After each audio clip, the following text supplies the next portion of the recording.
And I am not oblivious enough to say ഒരു ദിവസം ഒരു 12-14 മണിക്കൂർ വെയിലത്ത് നിന്ന് ഫംഗ്ഷൻ ചെയ്യുന്ന ഒരു കൂലിപ്പണിക്കാരൻ അദ്ദേഹത്തിന്റെ ലൈഫ് എന്റെ ലൈഫിനേക്കാളും കംഫർട്ടബിൾ ആണെന്ന് ഒരിക്കലും ഞാൻ ഇന്ന് പറയത്തില്ല. അത് പൊട്ടത്തരമാണ് അങ്ങനെ പറഞ്ഞത്. പക്ഷെ ഓരോ സ്ട്രഗിളിനും ചിലത് ഫിസിക്കലാണ്, ചിലത് മെന്റലാണ്.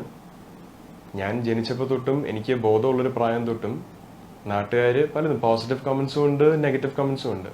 എന്റെ അച്ഛനെ പറ്റിയുള്ള അവരുടെ ഒപ്പീനിയൻസ് വോക്കലായിരുന്നു. ഒരു ചെറുപ്പപ്രായം തൊട്ട് ഞാൻ കേൾക്കുന്നത് കളിയാക്കലാണെങ്കിലും പോസിറ്റീവ് പറയുന്നത് എല്ലാം പച്ചയ്ക്ക് മുഖത്തോർന്നാ പറയുന്നത്. അഡൾട്ടിന് അത് ഹാൻഡിൽ ചെയ്യാൻ പഠിക്കണം തീർച്ചയായിട്ടും. ഒരു കിഡ് അത് കേൾക്കുന്നത് അല്ലെങ്കിൽ ഒരു ചൈൽഡ് അത് കേൾക്കുന്നത് അത്രയും പോസിറ്റീവായിട്ട് എടുക്കണമെന്ന് പറയുന്നത് ഒരു ഓവർ എക്സ്പെക്ടേഷൻ ആണ്. അതിലൂടെ വളർന്നതാണ് ഞാനും എന്റെ സിബ്ലിങ്സും എല്ലാം അതേപോലത്തെ ഒരു എൻവയൺമെന്റിൽ വളർന്നതാണ്. But that comes with this career that he chose for himself.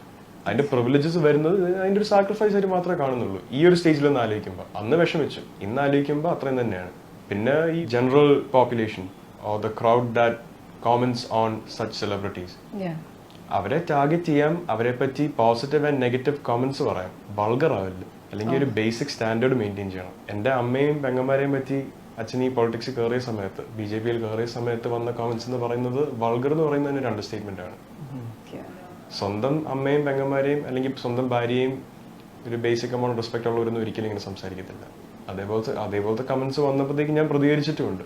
പക്ഷേ at the stage my life അതിന് പ്രതികരിച്ചിട്ട് കാര്യമില്ലെന്ന് മനസ്സിലായി. കാര്യം പട്ടി കുറയ്ക്കുമ്പോൾ നമ്മൾ കൂടെ കുറച്ച് കഴിഞ്ഞാൽ നമ്മളായിരിക്കും നമ്മുടെ എനർജി വേസ്റ്റ് ചെയ്യുന്നത്.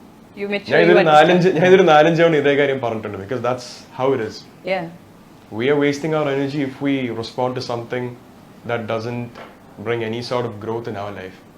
നമുക്ക് പ്രൊഡക്റ്റീവ് ഇല്ലാത്തൊരു കാര്യത്തിന് നമ്മുടെ സമയം വേസ്റ്റ് ചെയ്താൽ നമ്മുടെ സമയം മാത്രമാണ് പോകുന്നത്. മാധവ് എന്തെങ്കിലും ഇമിറ്റേറ്റ് ചെയ്ത് കാണിച്ചോ? ക്യാമറ കാണിക്കാത്ത ഇമിറ്റേറ്റ് ചെയ്യേണ്ട ആവശ്യമില്ല. ചില സമയത്ത് മാധവ് ആക്ച്വലി അച്ഛന്റെ ചില സാധനങ്ങൾ വരും, നോട്ടങ്ങള് സംസാരത്തിൽ വരും. അപ്പൊ ഞാൻ സുരേഷ് ആണ് അടുത്ത്. Sometimes his body language will be like sir. Gesture during his conversation or something. அது எப்போன்னு கரெக்டா சொல்ல முடியாது, but we can feel it. It's ആ വഴിക്ക് അവിടെ വരുന്നുണ്ട്. അവിടെ ഉണ്ട്, അതിന്റെ ഉള്ളിലുണ്ട്.